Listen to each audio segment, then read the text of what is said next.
Is that normal? Your guess is as good as mine. Whoa! What was that? Hello friends, welcome back to the bench. Thank you very much for joining me. Our patient is in Dell Alienware. In my last video I said Asus Alienware. Someone corrected me in the comment. And yeah, I did notice that after I published the video. So what are you gonna do? This one is Alienware 17R4, service tag 8KVWBG2. The support ended on January 27th, 2018. What's wrong with it? The description of the issue, as I received it, was that if you put in the charger just turns off, right? Indicating a short. Looking at the laptop, I can see that we have two screws missing over here. There's a magnet that stole my screw. This screw over here is not screwed in all the way. This is probably a long screw instead of a proper screw. That's why it's not sitting all the way in, which is good. I'm glad you didn't push it all the way in and forced it in there. Some people do, unfortunately, and that only creates problems. Now, this appears to be a relatively common issue on these. Personally, I only had two with the same issue. Actually, one of them developed this issue in my shop. Very unfortunate. So it was not sent in with that short. It just developed a short. But I've also heard about many other cases of this behavior. So what is the problem? So even without turning it on and without even opening it, first thing that we want to check is whether it's a short on basically on the input, right? So once we connect the power, there is a set of at least two pairs of transistors, and it's a typical configuration. This one is either BQ chip, because it's 2018. This one is probably BQ chip architecture, or intersil chip, right? I'm a little less familiar with intersil. I have applied to the program for the manufacturer to give me some information regarding this chip, just as we do for BQ chip, right? Which pin is power okay, which one is how does the chip work, and all that kind of stuff. Basically specification, not just the regular data sheet. And in the regular data sheet, actually there are two data sheets for this chip. One that you can download freely, and it's just like a couple pages. It doesn't really tell you much. And the second, you need to register, you need to apply, and maybe they will graciously provide a full data sheet. I still don't have it. I didn't even hear back from them. Maybe they couldn't find my company. Maybe they figured I'm nobody, so they're not gonna work with me. It's fine. Sooner or later I'll find it. Someone's gonna have it eventually. Someone's gonna give it to me. So first thing that we want to see is whether those first 2 or 4 transistors are shorted. So what we do is we just check for short on the input. If it's shorted, it's a great news, because it's going to be easy. But we see 117K, 116, it's dropping, so it's not going to be an easy case. So what is the problem? So the problem is, so the short appears only when you actually power on the device. When you power on the device, if there is no short right after the transistors, right? If the short is right after the transistors, the BQ chip is just not gonna open the second transistor, because it's going to detect the short. Only first one will open, the second one will remain closed, and actually in fact both will remain closed once the power management chip detects that there is a short. But there is an exception to that. If we have a short on the VRM on the GPU, the high transistor is shorted, then as soon as we supply power, ISO opens the chip, there is no short, it supplies the power. GPU on these will turn on immediately. I don't know why. I mean, I know how, right? It just takes there's few transistors that control that, used basically as logic gates. And as long as you have LDO, the enable signal will be sent to the VRMs, and VRMs will start powering GPU. Why is that? I have no idea. Why would you need GPU to be powered on in like S4 or S5 state when the CPU is not even enabled, right?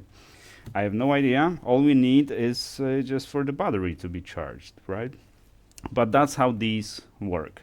As soon as you connect the cable, we have 0.75 on the GPU V-core. So as soon as that happens, the GPU V-core gets its 20 volts, or actually not the V-core, the input voltage is 20 volts or 19.5 from the charger. And the VRMs are supposed to drop it to 0.75 to power on the GPU. But if the top transistor or the high transistor is shorted, then that 20 volts goes to the GPU.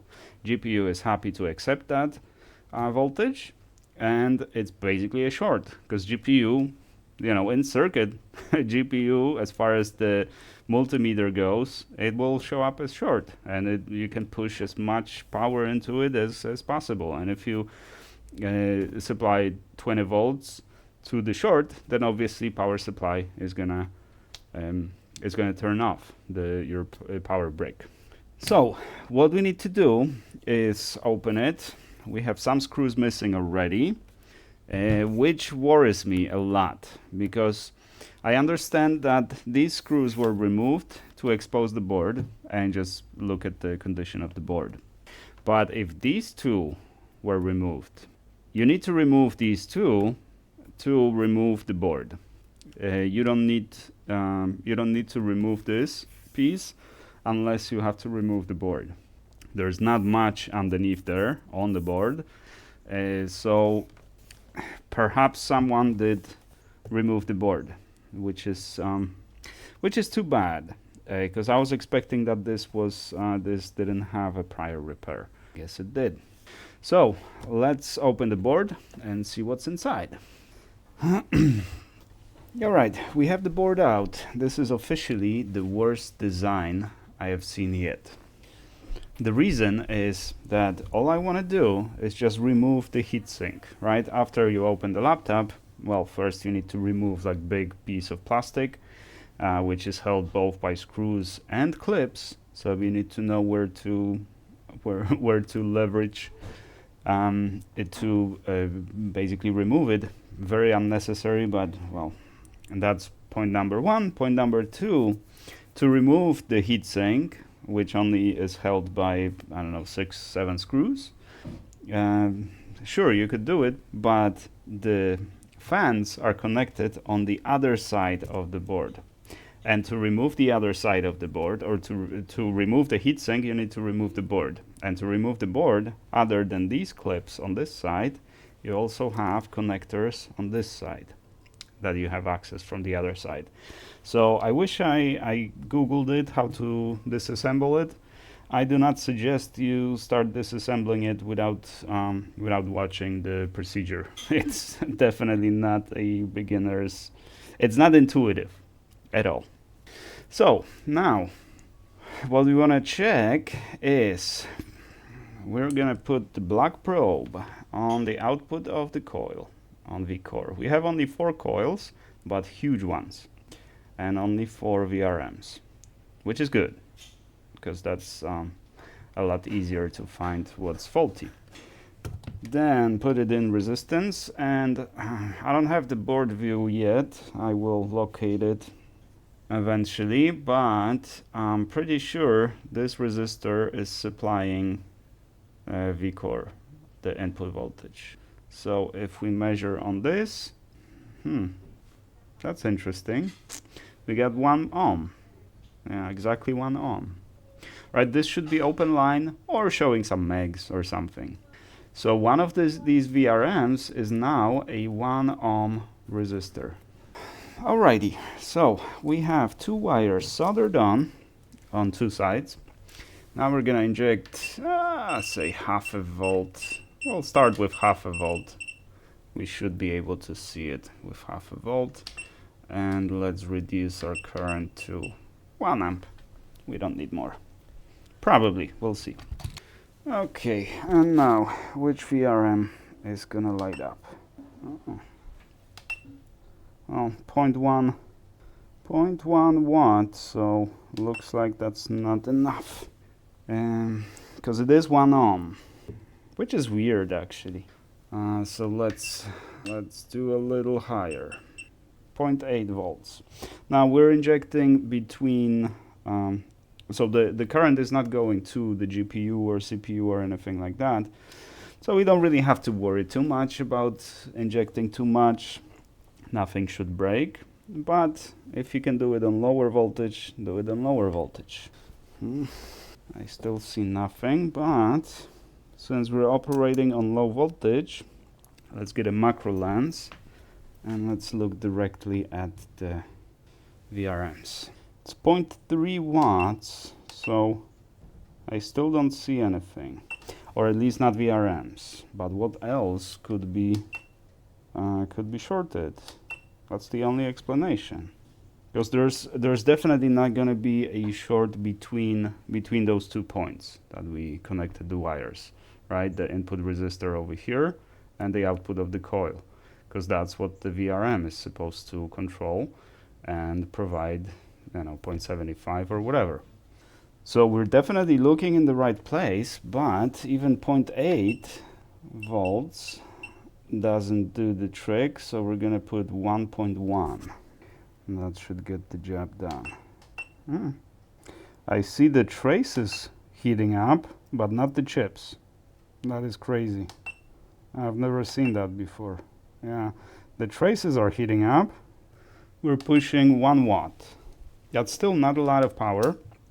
Let's see what's on the other side. There is, and we got this. Alright, this should be better. Now the coil is hot, so we need to wait a little. But I see the traces over here. These traces over here going to the VRMs, they're getting warm. But not the VRM itself. But VRM itself is going to be designed to dissipate heat very quickly.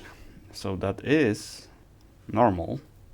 But at this point I would expect it to actually light up. Let's see, we got not even, so it's not even 1 amp. So we're gonna go to 1.7.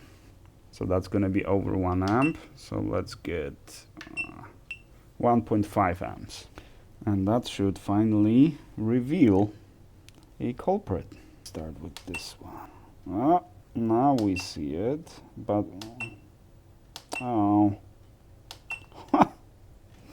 okay, all of them are heating up.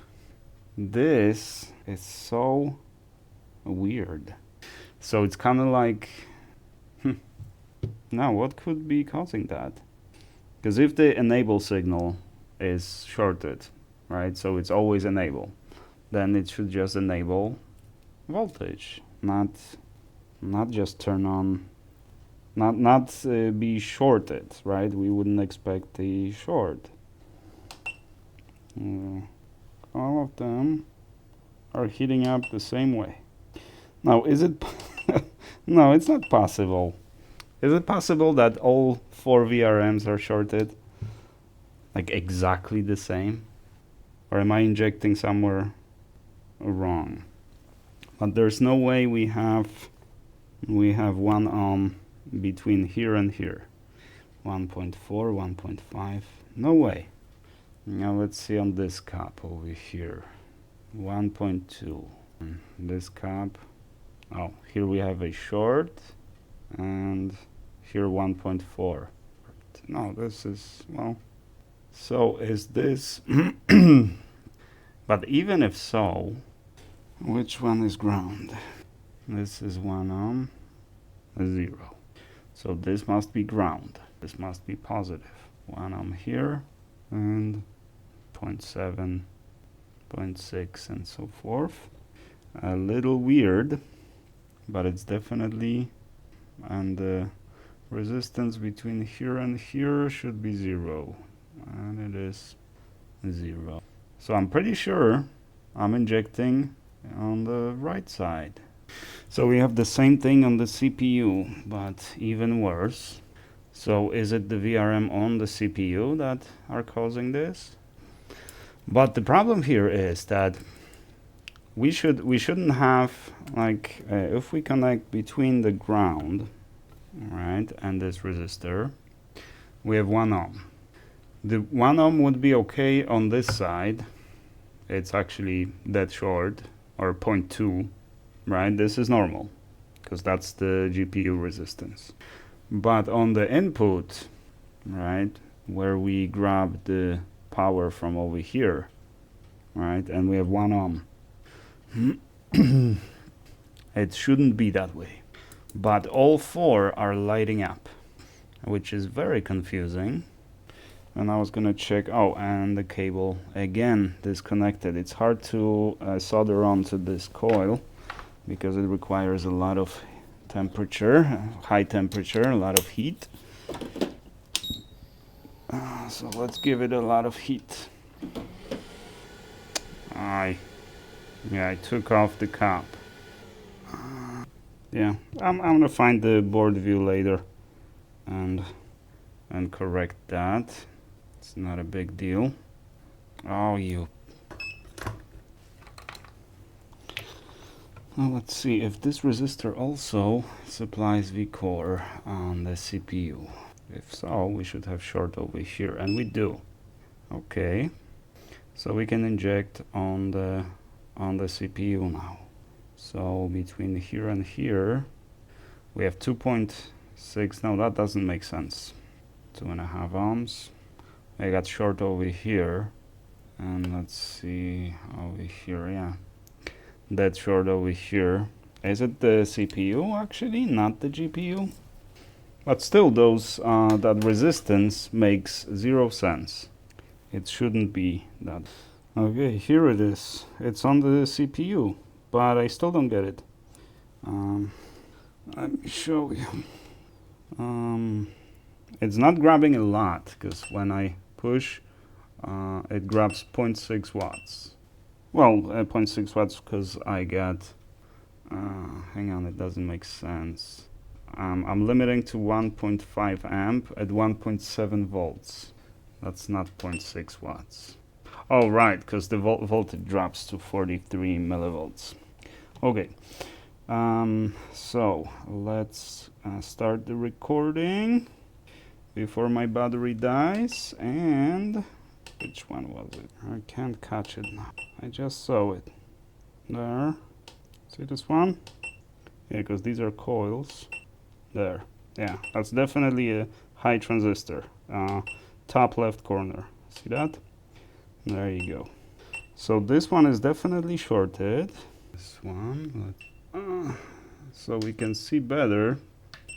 Let's increase to 2.4, 2.3 amps.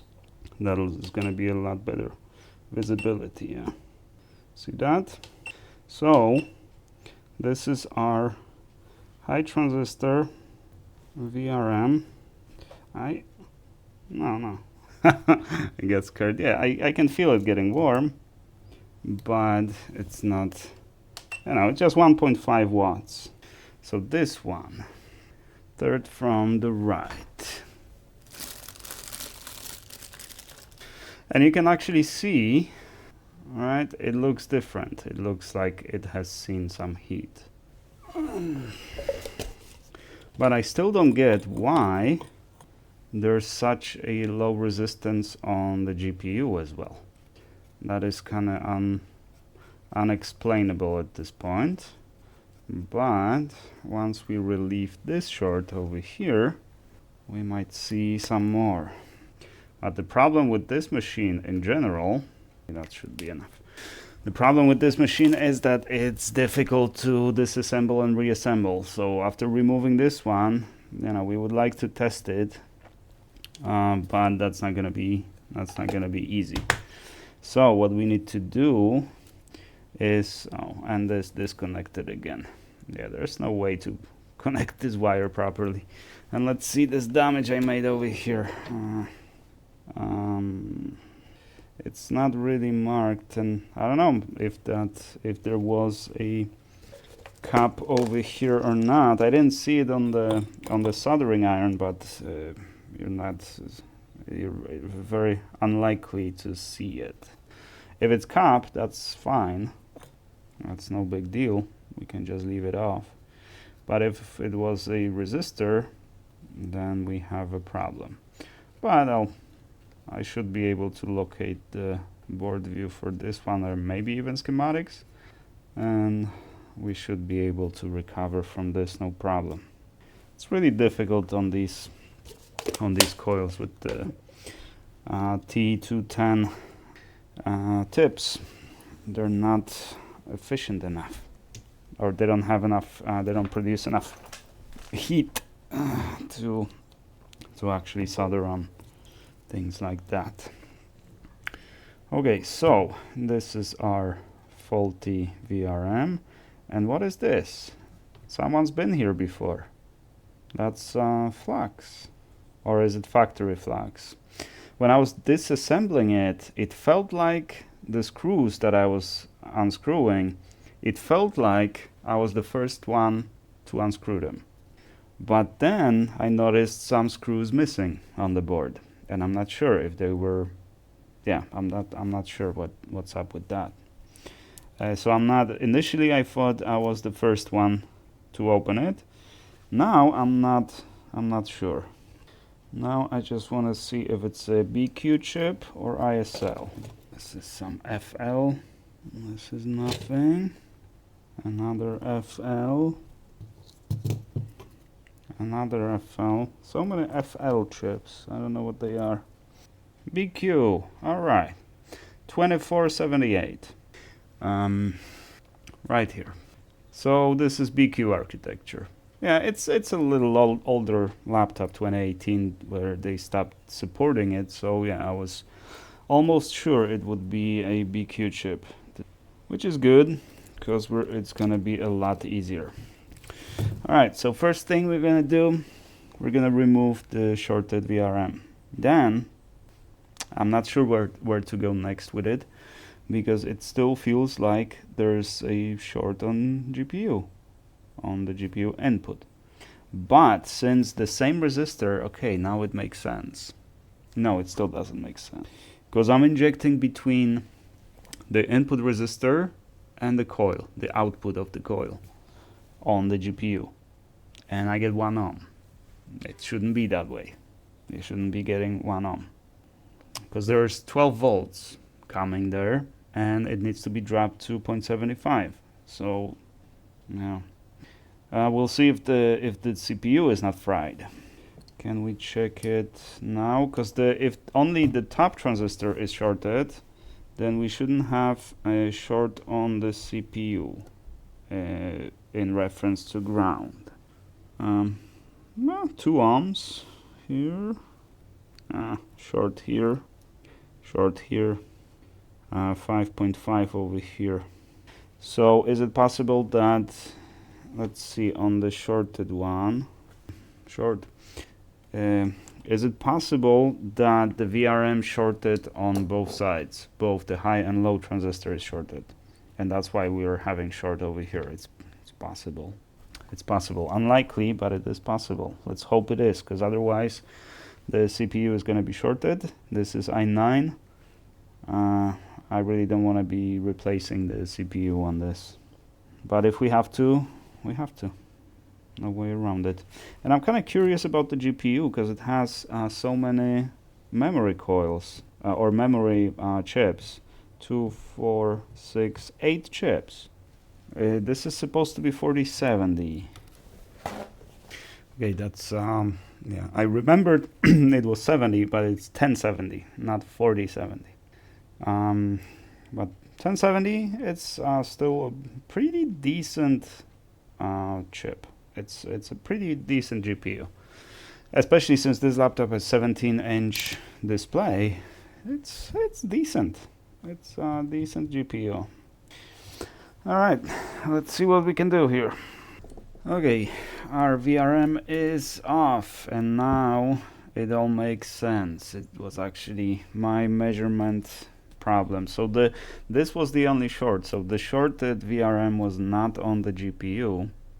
That's why they all light up. And why do they light up?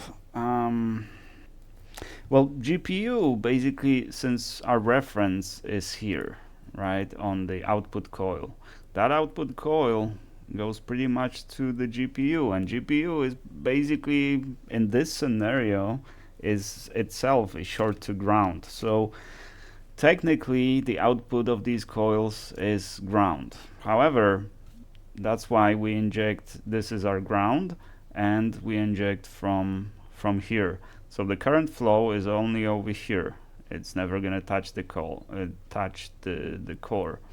But meanwhile, this resistor supplies also this rail over here and this shorted VRM. So again, we have basically connection through the CPU to ground, and from ground through the GPU to here. So that's why the measurements were inconclusive. But now if we measure between the capacitor, right, so our 12 volts, and the output where we were injecting, now we have, it's growing, right, 21K, 23K, 27, because the caps are charging, right? So this is no longer a short. And likewise, if we connect between this coil or any of these coils and the resistor, the short is also gone. It's growing again, 25K, 27, because the caps are charging. So no short. So this was the only issue.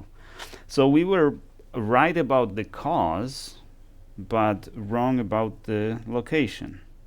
There's really nothing other than the fact that GPU typically is gonna draw more power than the CPU, and we can see that by the size of the coils. Geometry of the coil will always tell you how much power is going to go through it. The bigger the coil, the more power. So the CPU is not that powerful, so that's why we would expect GPU VRMs to short out first, not the CPU. But this could have been a power surge, right? Lightning hitting the building and causing that. It could be, although I would expect a little more damage probably in that case. But that is the only thing. So now what we can do, we can just connect the charger and see if the charger is going to short out again. All right, we have the cable connected, the charging cable. It's crazy. Look, this is how it is routed on 17.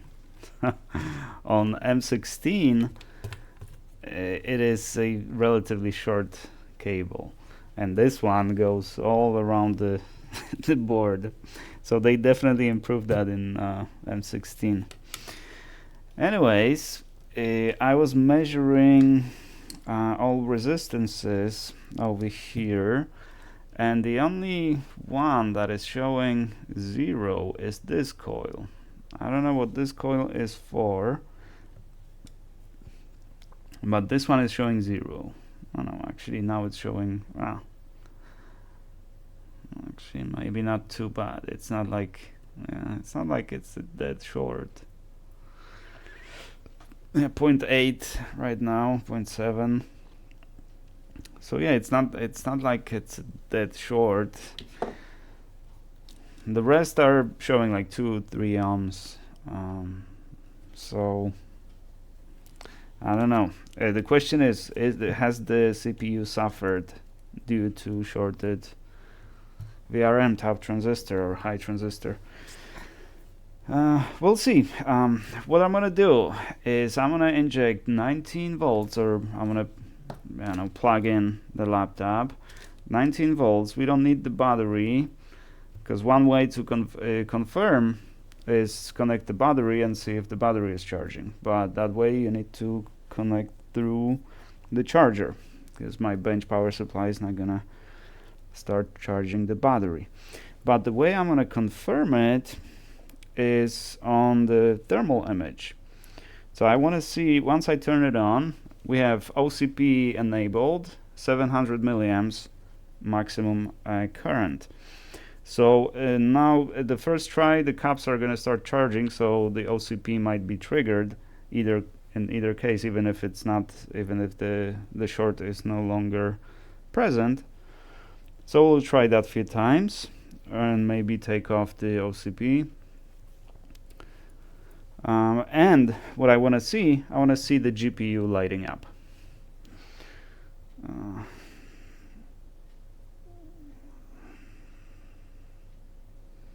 So let's do the recording, and we're turning on.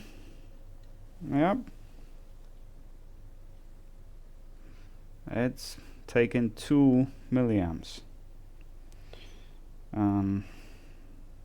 Is that normal? Your guess is as good as mine. Whoa! What was that? I think that's so weird. I don't know if that was a coincidence. I gotta review the recording, but I clearly heard like an electrostatic discharge when I touched the CPU, which is possible. I'm not wearing my discharge clip, which I'm gonna put on right now, and I'm wearing 2 layers. I have a shirt and a t-shirt underneath. So you know, it's possible that I just killed the CPU electrostatically. It is absolutely possible. But okay, there you go. I knew I heard something.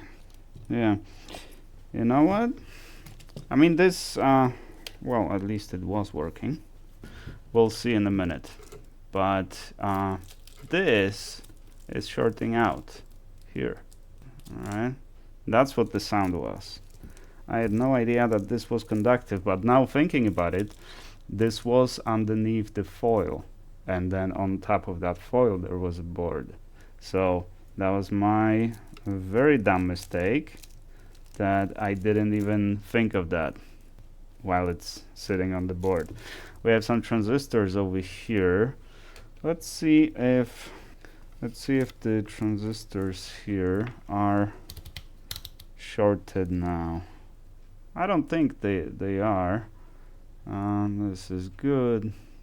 Oh, this is shorted. Or I'm doing in reverse, and I'm checking the reverse diode. I got short in this direction, and I have short in this direction. So we got shorted MOSFET. Now, did I do it just now, or has it been the original fault along with shorted VRM? It kind of depends on what these transistors are here for. I'm gonna have an answer to that once I get the board view for it. But let's mark the transistor for replacement. It was this one, right? Because now I don't remember. Yeah, I think it was this one. It looks like these are 2 transistors for the BQ chip. They're very close to the charger, the input. That's typically where those transistors for BQ chip are located. Yeah, this one has a bit short. Yeah, definitely. And it even looks like it. Yeah, we have input here. Alright, first transistor, second transistor. Did I check this one?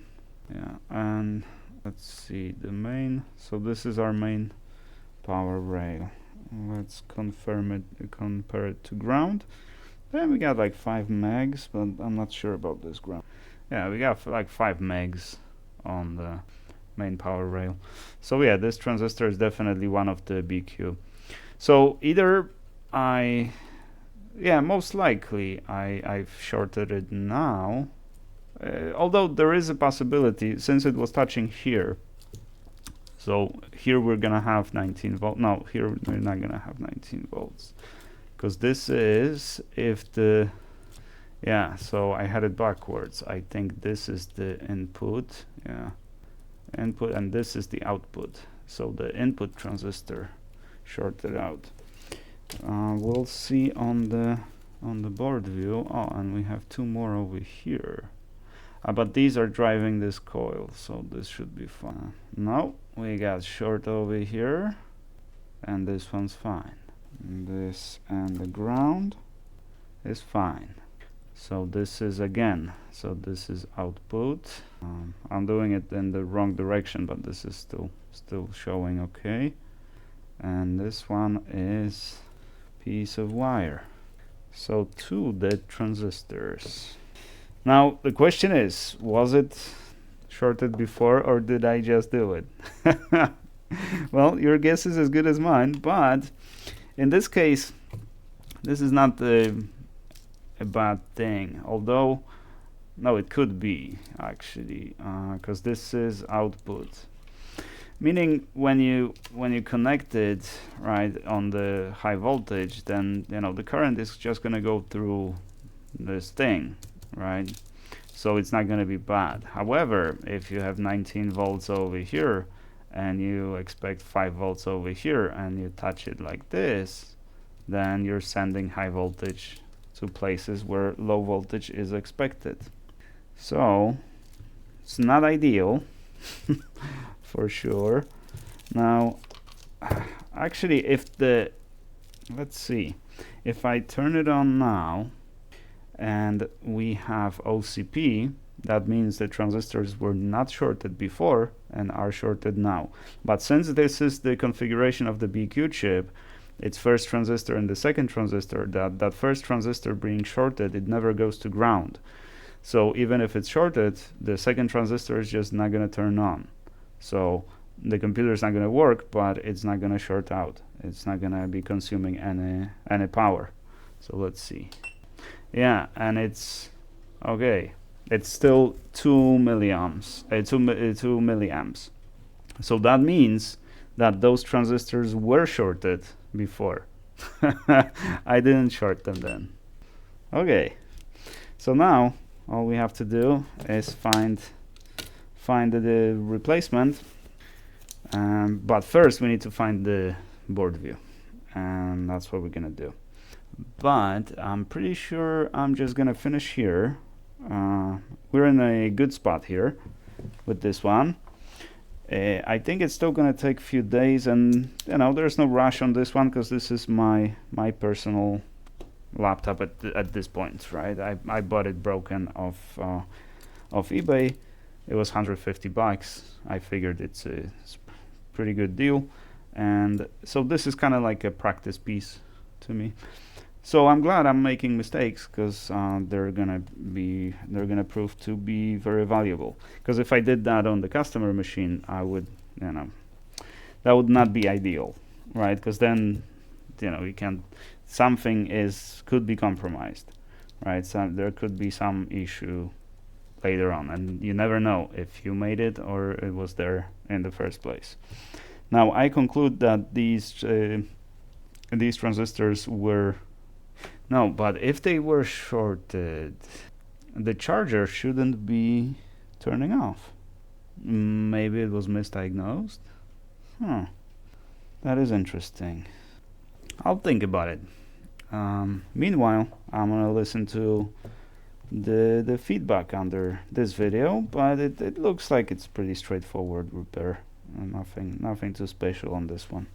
But it is weird, if this transistor second or the first transistor wouldn't open, then the shorted VRM shouldn't be causing the issue. but it grabs the exact same power, right? And nothing shows up on the scope.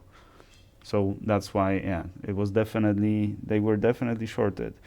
It must have been, yeah, because the guy said that he kept trying different adapters. So maybe plugging and unplugging, maybe that caused the issue. And eventually those transistors shorted out. It could be. Especially through plugging and unplugging when there's a big current discharge. This could have, yeah. Yeah, and then when it stopped, basically the guy plugged it in and it kept working, kept supplying voltage because there was no load on the other side. Then they tried to turn it on and it wouldn't turn on, obviously. So I think that's what it was. I don't think my short actually did any damage, but we'll see.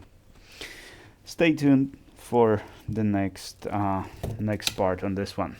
Thank you guys very much for watching. I do appreciate you, and I shall see you in part 2.